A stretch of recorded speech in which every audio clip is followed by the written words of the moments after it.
Hi everybody, I'm Esther. Welcome to the last tense.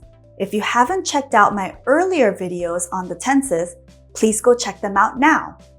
In this video, I will talk about the future perfect continuous tense.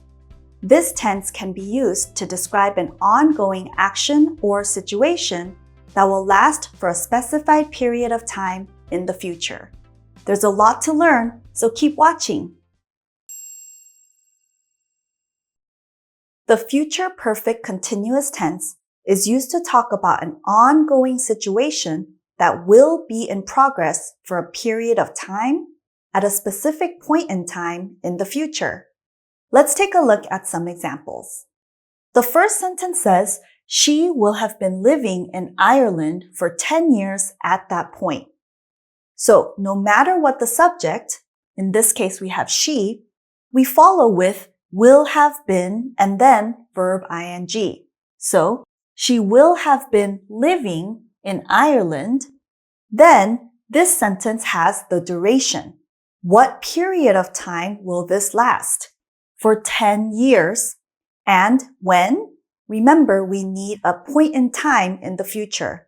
In this case, we just use a general expression, at that point. Here it's not specific, and that's okay. We'll see some specific examples in the next sentence. By midnight, he will have been sleeping for 4 hours. Here, the specific time in the future comes at the beginning of the sentence, by midnight. And again, we see will have been, verb ing. By midnight, he will have been sleeping. Here we have for 4 hours. This shows the duration or how long this action will be in progress. So again, by midnight, he will have been sleeping for 4 hours. The last sentence says in June. Here, again, we have the specific time in the future at the beginning of the sentence.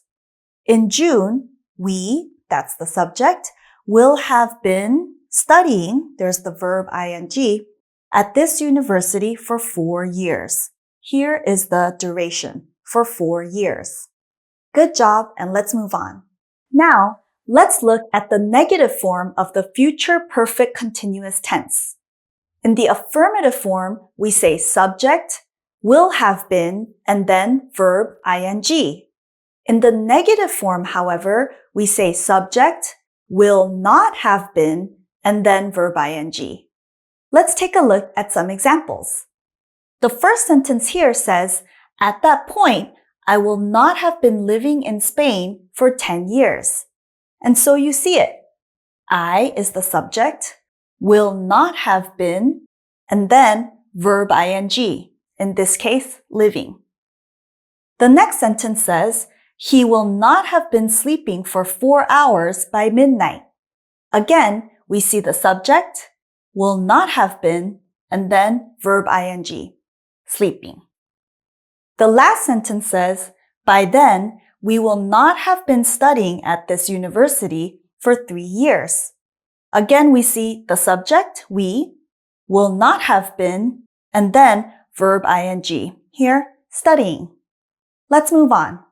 Now, let's take a look at how to form questions in the future perfect continuous tense. Here, the sentence says, Sean will have been playing soccer for a year by December. To turn this into a question, all we have to do is switch the order of the first 2 words. So instead of Sean will, I can say, will Sean? Will Sean have been playing soccer for a year by December? You'll notice that the rest of the sentence stays the same. I can answer by saying, yes, he will have, or no, he will have not.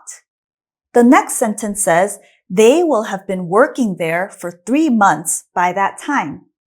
Again, I change the order of the first 2 words to turn this into a question. They will becomes will they. Will they have been working there for 3 months by that time? Again, the rest of the sentence stays the same. I can answer by saying, yes, they will have, or no, they will have not. Let's move on. Now, let's take a look at how to form WH questions in the future perfect continuous tense. Take a look at the board.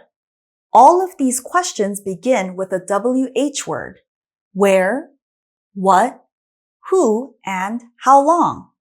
Take a look at the first question. Where will you have been walking? To form a WH question, we start with the WH word, then will. After that, we add the subject: you, they, she, and you. After that, we add have been, verb, ing. Where will you have been walking? What will they have been playing? Who will she have been talking to? And how long will you have been working, there's the verb ing, there by the time you finish? So, let's go through one more time and I'll show you how to answer these questions. Where will you have been walking? I can answer by saying, I will have been walking in the park. What will they have been playing? They will have been playing video games. Who will she have been talking to? She will have been talking to her cousin. And finally, how long will you have been working there by the time you finish? By the time I finish, I will have been working there for 5 years. Let's move on. Let's start a checkup for the future perfect continuous tense. Take a look at the board. The first sentence says, by 10 p.m., I blank that game for 3 hours. I'm looking to use the verb play. Remember, in this tense, we need to have subject, will have been, and then verb ing. So, by 10 p.m., I will have been playing, again, we need verb ing. I will have been playing that game for 3 hours. The next sentence says, when she gets here, he blank dinner for an hour. Try to use the verb cook. Again, no matter what the subject, it doesn't change.